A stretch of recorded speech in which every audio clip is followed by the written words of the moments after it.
So one of the other sources of a potential leak in a washer, especially on front load, is where the drain cleanout.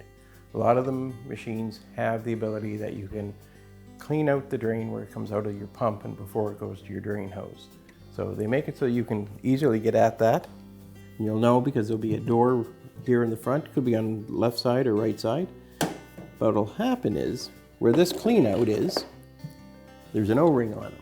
So if you've ever taken this out just to clean the filter or whatever in it, if you didn't make sure you get the O-ring back in place, these could be a source of a leak. So to check that, you're just going to unthread it, same as you would if you want to clean that filter. I use a paint tray just to put under the machine to catch the water.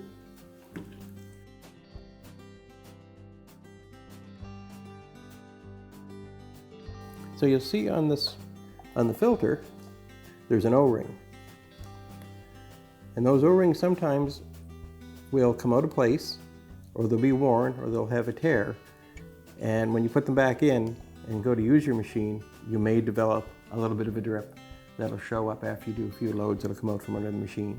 So if you do see that, if you've got a bit of a leak and it's coming from that front corner, and you've not that long ago, that filter was removed and put back in, just take it out again and just check that O-ring to make sure it's in place and in good condition. So once you know that the O-ring is in good shape or you've had to replace it, just reinstall it, run your machine, and just double check to make sure that there's no more drips coming down from this area. It's just that easy.